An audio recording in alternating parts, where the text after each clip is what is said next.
සාකච්ඡා කරමු if අරගෙන. if clause එක. if අරගෙන ප්‍රධාන අවස්ථා තුනක් යටතේ වාක්‍ය නිර්මාණය කරනවා. if අරගෙන ප්‍රධාන අවස්ථා තුනක් යටතේ වාක්‍ය නිර්මාණය කරනවා. මේ අවස්ථා තුන මොනවද කියලා බලමු. අපි මේ නිබන්ධනයේම බලලා බලමු. පළවෙනි අවස්ථාව simple tense වර්තමාන කාලේ අරගෙන simple tense ඒ වගේම simple tense එකේ අනාගත කාලේ අරගෙන වාක්‍ය නිර්මාණය කරන්න පුළුවන්. simple present tense එකයි simple future tense එකයි අරගෙන if අරගෙන පාවිච්චි කරලා වාක්‍ය නිර්මාණය කරන්න පුළුවන්. උදාහරණ විදිහට ඔබ මෙහෙ එනවා නම් ඔවුන් ඔබට කතා කරා. ඔබ මෙහෙ එනවා නම් ඔවුන් ඔබට කතා කරා. එතකොට if you come here අනාගත කාලේ වාක්‍ය they will call you.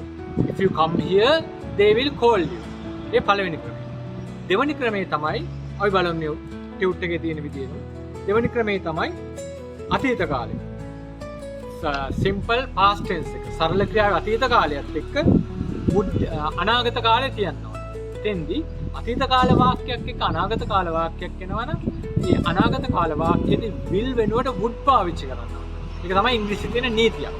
ඉතින් උදාහරණ විදිහට ඒකට වර්තමාන කාලේ simple tense එක අතීත කාලේ අනාගත කාලේදී would දානවා. උදාහරණ විදිහට ඔවුන් ඇය මෙහි ආවනම් අතීත කාලේ ඇය මෙහි ආවනම් ඇය අපට උදව් කරා. එතකොට if she came here they would help us. ඇය අපට උදව් කරાવી they would help us. ඒ දෙවෙනි විදිය.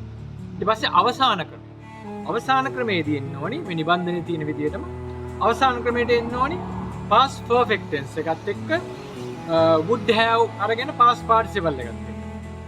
උදාහරණ විදියට ඒ කියන්නේ past perfect. ඇය රැකියාවක් කළා තිබුණා නම්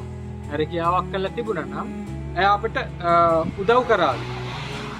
එහෙම නැත්නම් ඇයට තිබුණා මෙහෙ නතර වෙන්න. ඇය රැකියාවක් කළා තිබුණා නම් ඇයට තිබුණා මෙහෙ නතර වෙන්න. ඒක අපි බලමු. ඇය රැකියාවක් කළා තිබුණා නම් ඇයට තිබුණා මෙහෙ නතර වෙන්න. එතකොට had she done a job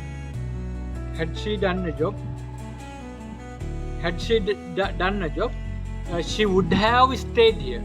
had she done a job she would have stayed here. ඉතින් මේ ආකාරයෙන් තමයි if අරගෙන if clause එක අරගෙන එහෙනම් if අරගෙන වාක්‍ය නිර්මාණය කරගන්නේ. ඉතින් අර අපි කිව්වේ if මුලට අරගෙන වාක්‍ය නිර්මාණය කරගන්න විදිය ඒ වගේ මැදට අරගෙනත් වාක්‍ය නිර්මාණය කරගන්න පුළුවන්. ඉතින් මේක ඉතා වැදගත් පාඩමක්. ඉතින් අපි නිබන්ධන මගින් මේක පැහැදිලිව සාකච්ඡා කරනවා. පැහැදිලිව නිවැරදිව ඉගෙන ගන්න අපි ඉංග්‍රීසි කතා කරන පන්තියත් එක්ක එකතු වෙනවා.